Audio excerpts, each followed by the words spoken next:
So, continuing with our dive into the Montreal Canadiens and some of the stories that have been popping up over the past few days, let's talk about something that had occurred yesterday. Because as we had alluded to in the Cole Caulfield video, the Habs played off against the Rangers, and they absolutely got smoked. Again, I didn't watch this game, I was watching Vancouver-Chicago. And, quite frankly, after seeing the post-game score of Montreal-New York, I didn't want to set my eyes on that game for a minute.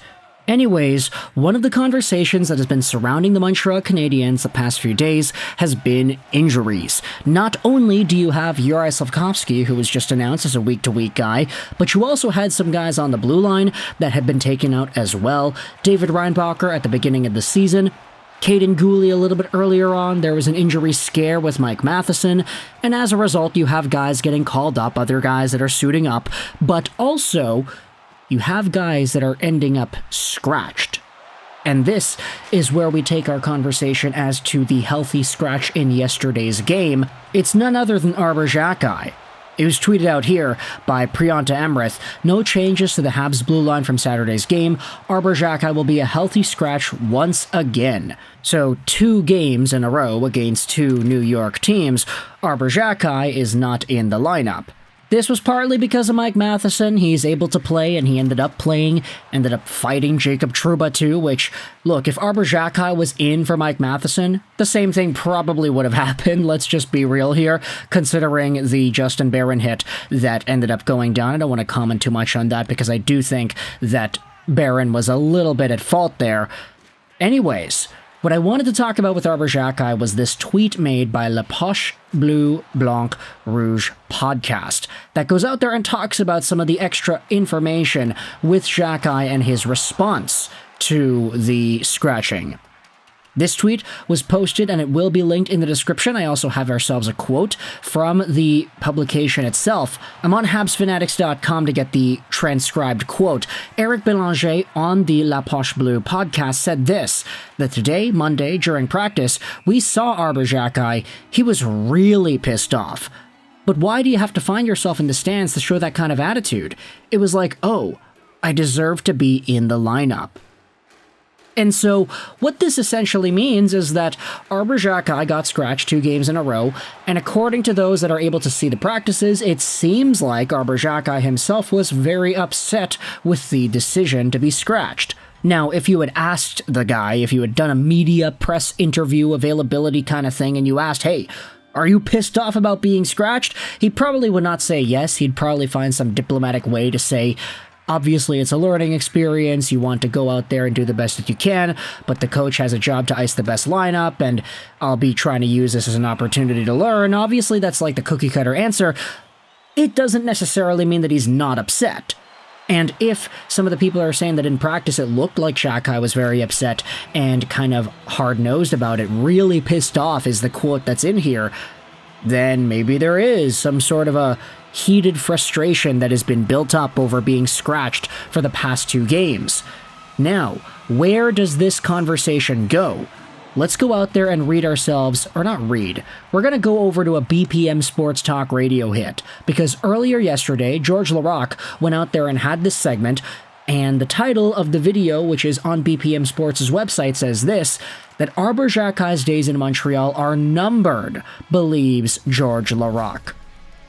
This was also talked about in an article that will be linked in the description on habsfanatics.com. Arber Xhekaj's days with the Canadiens are numbered, or they could be numbered according to Laraque. Take a look at this.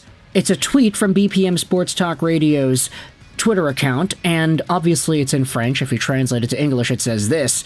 There are teams interested in Xhekaj's services, and if they trade for him, he won't be coming out of the lineup like he does in Montreal. Xhekaj knows this, and so does his agent. ... The Canadiens will eventually trade Arber Xhekaj. And with this in mind, I wanted to dive into whether or not this would be really possible. We had seen some Arber Xhekaj trade rumors pop up earlier in the summer because everybody kind of knew the Montreal Canadiens had a pretty stuffed up decor, even without all the injuries. Mike Matheson potentially injured, Cayden out, David Reinbacher out. You still have a whole bunch of other guys rotating around there too. Before the Patrick Laine trade was made, you still had Jordan Harris. Now, even without him, you still got Jayden Struble, Matheson, David Savard, and everybody else in between. Hudson, Mailloux, Barron, and not to mention Xhekaj. So there are a lot of guys here, and if the Canadiens are in a spot where Arber Xhekaj doesn't consistently get playing time, you could make the argument that an NHL team who would be interested in Xhekaj and his physical tools and his presence could be like, hey, you guys are scratching him pretty often. Why don't you trade him to us? We'll give you a prospect or something. We'll use him for the remainder of our team's playing time. We want to give him minutes because we want this guy to be a presence in the playoffs. And everybody would be happy because Xhekaj himself would be playing too. And this is where you start to dive into the optics of it all, because I think if other NHL teams, like the Philadelphia Flyers, for example, like we had talked about earlier in the offseason, if other teams are going out there and knocking on Kent Hughes' door saying, hey, that's the kind of guy we want, you're not using him, give him to us, it's easy to say, hey, wait a minute, why would other teams be interested? Like, everybody's seeing that Arber Xhekaj is already having a tough time finding himself on the Montreal Canadiens blue line of all teams. It's not like the Habs have the best blue line in the world, so if he's struggling in Montreal, would he not be struggling even more with some other team? That argument definitely exists, but you also have to dive into what exactly is causing Xhekaj to get removed from games and not played all too much, and why he got sent down last year too.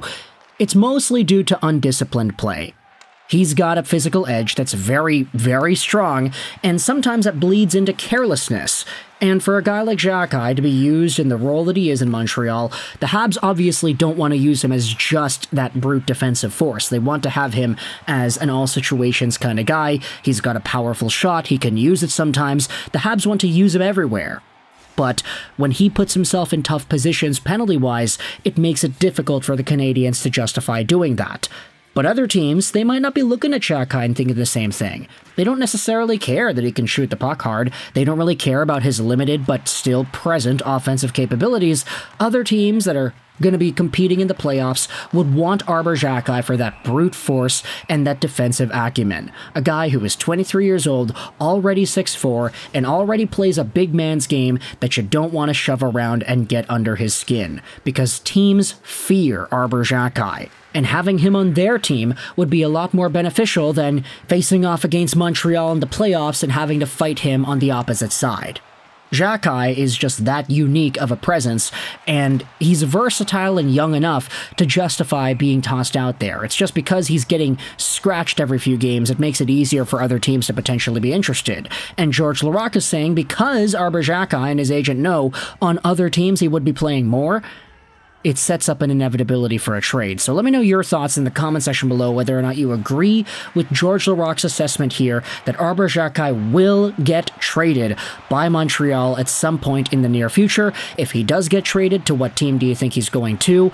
And what do you think the return should be? What do you think Kent Hughes should settle for in some sort of a Xhekaj deal? Do you think there really is a return that would make sense for both sides? Let me know your thoughts in the comment section below. I hope you enjoyed this video.